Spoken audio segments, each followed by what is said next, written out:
You appeared on the original Firing Line, hosted by William F. Buckley Jr. In 1991, you participated in a Firing Line debate on the question, is freedom of thought in danger on American campuses? You were on the side arguing that it was.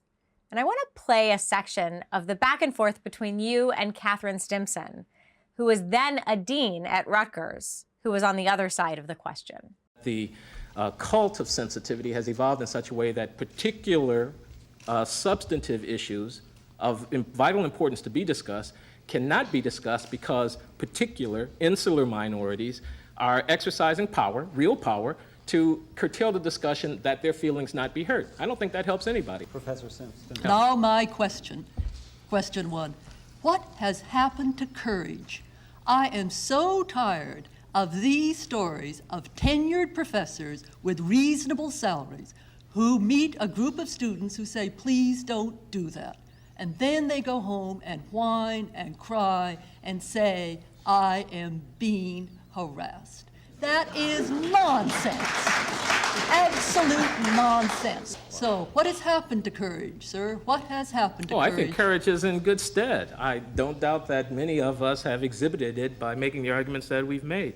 But there's something about this charge of racism or sexism. There's something insidious about it that undermines the legitimacy of the person against whom it's leveled, that is taken up by people in such a way as to cast people out of the community. Professor, it's been 30 years. Would you answer that question the same way today? Yeah, probably, but I wouldn't be being completely honest when I did, because she does have a point, actually, that if you think you have an insight that goes outside of the bounds, integrity and dedication to your craft, to your trade as an intellectual, I think compels you to stick your head up out of the foxhole and to say what truth you think you've been given to know. And there is something, I think, in the complaint about political correctness that avoids that act of integrity by making oneself into a victim. Woe is me, they won't let me speak. So I think I have to say with 30 years hindsight that Catherine Stimson has a point. Was political correctness in that argument the antecedent to wokeness?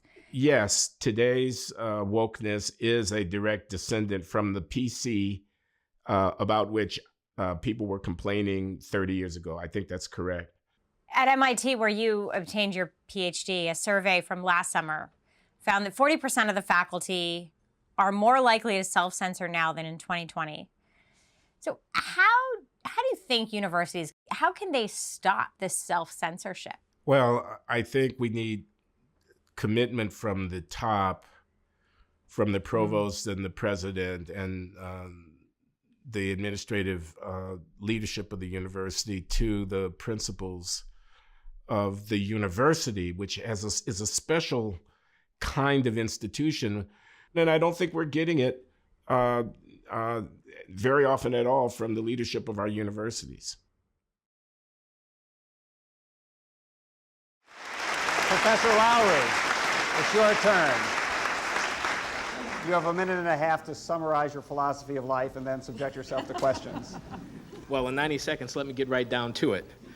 A professor of economics lecturing with inputs on the axes says man hours, and a committee of women visit him after the class and instruct him that no, man hours is not acceptable language to quantify the amount of labor that's being used.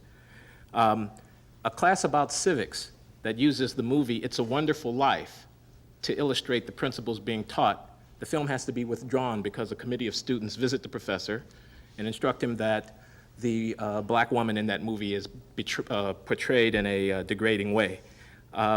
Students are reprimanded or criticized publicly by a university administrator because they organize a theme party organized around the 1950s, and they're told that, well, the 50s was a time of racism and such a party by students is offensive to others. A professor of law refers to one of his colleagues as, well, he may be black, he may look black, but he thinks white. These examples could be multiplied. The point here is not, of course, that the forces of restriction of thought and expression are carrying people off to dungeons somewhere. The point is that the social pressures and the consequences of engaging in certain kinds of discourse are very severe. Things that can't be talked about on campus today. Is homosexual acts immoral? Can we talk about the extent of differences, overt differences in academic performance between racial groups? Can we discuss whether or not certain affirmative action practices are effective policy for the university? In other words, there are real restrictions on the scope of debate that can take place. And I just had to restrict you. Does anyone have a question for Professor Loury? How do you think those restrictions come about? Well, I think often they're informal. I think in the examples that I just cited, many of them my own personal experience of people that I know directly, they come about because the academic institutions are influenced by the complaints of students in a way that create cost for people. As I say, no one's dragged away to a dungeon, but one's life is made very much unpleasant if committees of students visits, if deans are called upon, if demonstrations occur outside your office and so forth. And as a consequence, it's simply not worth the candle. Go ahead. A lot of people Go fish. I've always wanted to say that on television. I still have my question. A lot of people have been made to feel uncomfortable and reported. And I too have been made to feel uncomfortable, but I'll keep it quiet. But the people who report it as a wonder. That is, my God, students are talking back to me. That's not the way it's supposed to be. My God, we have these informal pressures, which means that you must remember a time when there were no pressures at all, when there was no sense of what could not be said. Isn't it the case that there's always a sense of what can and cannot be said with impunity, and that what a lot of people are worrying about now is that the game has changed, and what they used to be able to say with impunity they can't say, and what they never expected to hear anybody said is now greeted with cheers and applause. And No, I don't think that's the case. Indeed, it is, of course, the case that there have always been constraints. I'm certainly not one standing here to say I want to be free to make racist remarks in my classes. What I think is the case, though, is that the cult of sensitivity has evolved in such a way that particular substantive issues of vital importance to be discussed cannot be discussed because particular insular minorities are exercising power, real power, to curtail the discussion that their feelings not be heard. I don't think that helps anybody. I think we have to talk about whether or not a certain kind of affirmative action in a certain place is good or bad for the institution and for the people who are affected by it. I think we do indeed have to talk about the morality of homosexual practices, and to the extent that that's a legitimate subject in a course on ethics or whatever it might be. And those things, as a matter of fact, cannot be freely debated in the climate that I've been describing. Professor Simpson. Well, I have one comment and two questions. First, the comment. There are 3,500 institutions of higher education in the United States, as I said, and my hunch is at 3,500 of them, there is a group of people saying homosexuality is a bad thing, including institutions in this state. And they're catching hell. Now my question one, what has happened to courage? I am so tired of these stories of tenured professors with reasonable salaries who meet a group of students who say, please don't do that. And then they go home and whine and cry and say, I am being harassed. That is nonsense. Absolute nonsense. some of them even say, I feel I've been raped. Yes. And then they're held up as these martyrs because a group of students come up and engage them in discourse. And if a professor can't engage in discourse, what is he or she there for? Which leads me. So what has happened to courage, sir? What has happened to courage? I think courage is in good stead. I don't doubt that many of us have exhibited it by making the arguments that we've made. But there's something about this charge of racism or sexism. There's something insidious about it that undermines the legitimacy of the person against whom it's leveled, that is taken up by people in such a way as to cast people out of the community. Indeed, the sensitivity mongers ought to understand that the ostracism that attends being cast out of the community because one has been willing to countenance or raise certain questions is a very serious cost to impose on people. No, I'm not saying that we shouldn't express our views or that we shouldn't be willing to enforce them by associating with those whom we like or not associating with those whom we don't. But I am saying that the tolerance that seems to be the mainstay of many of the arguments on the left is not exhibited when people run afoul of certain sacred cows. Professor Walters. Let me start this question by making a concession, and that is for the sake of argument. Let's say 75% of the students' complaints are wrong, and only 25% of them are right. Given the fact that they are right, who is responsible then for holding professors accountable? Doesn't it seem strange to you that if 25% of these charges are right, that students have a right to raise these charges? And the fact that they're raising them now in this particular atmosphere, doesn't that signal to you that there is really a very minor system of accountability for professionals in the classroom? Well, the colleagues of professors hold them accountable for what they say in the classroom by the way in which their work is judged, for what they write in their research and so on. But they're not the consumers in the classroom. No, and I will concede that there's nothing wrong with students raising complaints. What I'm saying, though, is that the quality of argument is undermined. This is the proposition that I maintain. Maybe you can rebut it. The quality of argument is undermined. The range of considerations that are brought into debate are limited by the self-censorship that attends the strenuous and sometimes irrational response to certain kinds of positions. Thank you, Professor Loury. President Botstein, it's your Glenn Loury, a brief question. Ron, let me ask you very quickly about the effect of affirmative action on black students and on black colleges. You're a professor at a historically black college. We know that the number of black students who are scoring on the SATs in the range that would get them into places like Berkeley and Stanford on the merits are relatively small. At the same time, we know that the attrition rate of blacks at some of these elite campuses where affirmative action is practiced is very high. More than half of blacks at Berkeley don't graduate within 5 years, for example. Don't you think that the net effect of affirmative action on historically black colleges and on black students in the way that I've described has been negative? No. Why not? Because the reason, because of historical experience.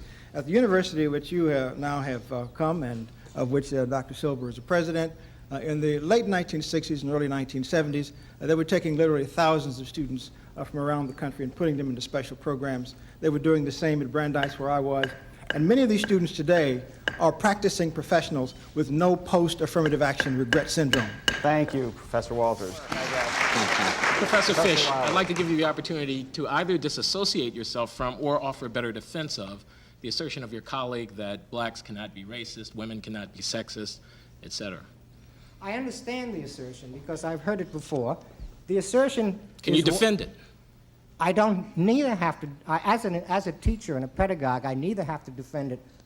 I think my obligation and the obligation I fulfill to this audience, both here and in the television audience, is to explain it. Well, the position is one that asserts a distinction between prejudice as an attitude which persons can have, and of course an attitude which will always, I think, be reprehensible, and racism, which depends on the addition to prejudice of the power to effect true actions of a harmful kind on persons. Now, that's a thesis. It's a thesis that deserves consideration. Perhaps it can be empirically investigated. It is not on its face absurd. And indeed, the whole air with which at least Mr. D'Souza and others present views that are complicated in what have been called here cartoon versions is the entire stock in trade of a certain kind of rhetoric in which absurdities are produced by either underreporting or underdescribing cases or linking them in a series of examples. I fear for Mr. D'Souza's health because his mind can only be filled right now with 4,000 half-detailed anecdotes. Thank you. Thank you, Professor Fish. Professor Loury and Dean Stimson, please ascend the podium. And, well, why doesn't Professor Loury start by asking some questions? Okay. In the collection of victims, some presumably are more victimized than others. Would you agree, Dean Stimson, that the disabilities of history dealt out to blacks have been more severe than those dealt to women? And if so, would you tell me how that distinction of victimization ought to play itself out in the politics of university administration? And if not, would you defend your assertion of equal victimization? I'm not sure it's my assertion, but I found one thing intriguing about your question, where you separated out blacks and women as if there were no black women. A stance will you that answer I the don't very question? much you want to take. Of course I'll answer your question. I'll take that stipulation. We can create more All right, categories of course than I'll two. answer your question, and I'm glad you brought it up. Because this question of victim studies is another cartoon. Yes, women have been victims, but women have also victimized others. And the history of America shows that the black slave of either sex had a white mistress. And by mistress, I mean owner. And one of the most moving parts of Frederick Douglass's autobiography is where he talks, as you know, about being a little boy, and his mistress, owner, first teaches him to read and then stops. But the question is, why does she stop? She stops because her husband told her to, and she, the white woman, was under the authority of her husband. So what we have, no, victimization is not monolithic. And what we have to do is to look carefully at history to see who has suffered and who has not, and to rectify the sufferings according to their source. Just to make sure I understand, whites were all guilty, but women are exempt because they were dominated by men. No, that's that not the- what I'm saying. Let me move on to another That's not question, what if I I'm may. saying, and you know I didn't say that. Is there a woman's way of thinking? I don't think so, no. Good. One of your colleagues asserted that consensus. But may I make an addendum to that? Oh, I'm so disappointed. I thought I had the opportunity to move on. No, there's another book in the bestseller list by a woman named Deborah Tannen. And she doesn't say there is a woman's way of thinking and a man's way of thinking that is wired into the brain. When I sat down and took my college boards years ago, because I was a woman didn't mean I checked off the boxes in one way or in another. But what Tannen shows us is that men and women do have different ways of talking in many cases, different conversational styles. Now, this doesn't mean it's genetic, but I think we'd be foolish if we denied the existence of some differences between the sexes, Okay, especially in pay. let me ask you this. Much of this talk has been about groups, and the natural categories come to mind: gender, race, sexual preference. How did we get it narrowed down to so narrow a conception of how people are different from each other? For example, would you grant that fundamentalist Christians are a minority worthy of consideration and support, whose feelings ought to be protected from the abusive language that is often tossed about their beliefs on our campuses today? Well, you've raised several questions at once. Let me answer them. First, natural categories. We've had a very good discussion earlier on about how the ways we think our categories are often constructed socially. Secondly, there are lots of categories besides race, gender, and sexual preference on our campus and in our society. I think, for example, the handicapped, or the developmentally different, as they often like to be called. That's a group that demands and has received legislation to remove the discrimination against them. Now, you asked me about fundamentalist Christians. Yes. There are many different groups, and I think whenever a group is unjustly parodied, whenever its opinions are satirized, I like satire, but whenever they're satirized to the point of trying to destroy the group, then something's gone wrong. So you I think we regard- should speak honestly and civilly of all groups, Okay. unless they are absolutely evil, as some groups are. There's a concern about the morality of public expression, about the wrongness of saying certain hurtful things about people. Why is it that this concern only extends to the morality of ethnic or gender expression and doesn't extend into the sphere of personal morality? Why is it that we are not concerned with a larger sphere of morality of our students than just how they treat each other You can across answer race or that gender question, lines? and then you can go on the offensive. Well, I think we are. In a recent survey of college life administrators, deans, and what have you, do you know what the problem was they were most worried about? Their students' drunkenness. And the fact that their students were getting blotto, or as I understand the term is now, getting ripped. And that's an ethical question. And I think there are larger moral issues that are alive and well. Okay. Go ahead. Would you mind if I posed you a hypothetical situation? Depends. Pose away. You are the president of a college. You have just been appointed, and now you must sit down to plan your inauguration speech. And it's a wonderful college, and everybody's very happy for you.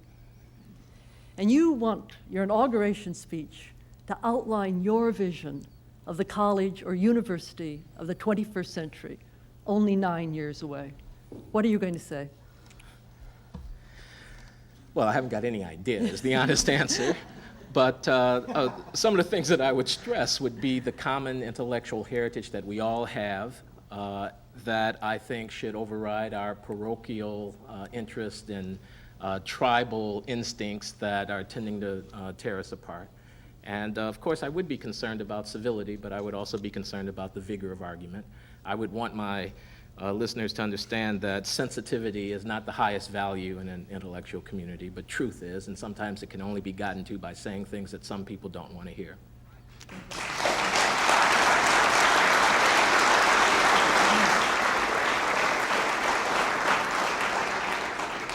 I hope you would hire me. Can't But the University of the 21st century will also, in America, be a university in a world that is different in several ways from the world of the 20th century. It will be racially different. It will also be a university in which women will be 50% or more, the undergraduates, master's students, maybe even the doctoral students. Can you think of anything that your university should do to remedy historic injustices, always assuming that injustice has played itself out differently for different groups and individuals? I think there's very little that a university can do to remedy profound social, historic injustices. Indeed, I think it's a profound truth of our time that there's very little that can be done to remedy some injustices, and that one has to recognize that. That's not to say that one shouldn't be concerned about justice. It's to say that one should have one's eyes fixed on what it is that one can best do. Now, I'm concerned, for example, about the consequences of historic injustice against blacks so reducing the numbers of young people who have had the opportunity to get the education that would allow them to perform in our universities. And my answer to that is not to lower the standards of our universities, but it's rather to address myself to the impediments of family, community, primary education, et cetera, that make it so difficult for those young people to put themselves in a position where they can take advantage of these things.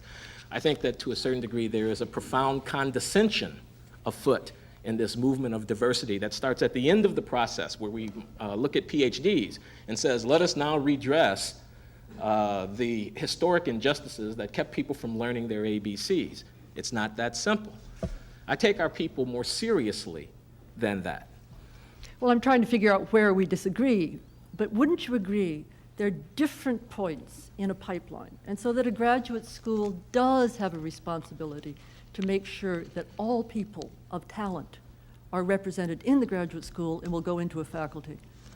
No, I think we do disagree. I think that there are objective standards of performance, not that they're not arguable, but that basically we in our various disciplines understand what they are, and I think that there are very significant differences in the extent to which different groups of people in our society, for reasons not having to do with their genes, meet those standards. And I think that it's folly to simply try to rig the numbers as if those objective differences in the meeting of those standards didn't exist. I take the people more seriously than that. I believe they can meet the standards if they're given the opportunity early enough on, but I don't want to turn my face away from the fact that as it is today, if we talk about physics or economics or even English, even literature, I mean, we're all elitist here. All of us at these universities are elitists. We're drawing lines in the sand all the time and marking people on various sides of them, except that for some groups we want to pretend that the actual disposition of them with respect to those lines isn't the fact. And I think that's a mistake. Thank you I both. wish we had more time.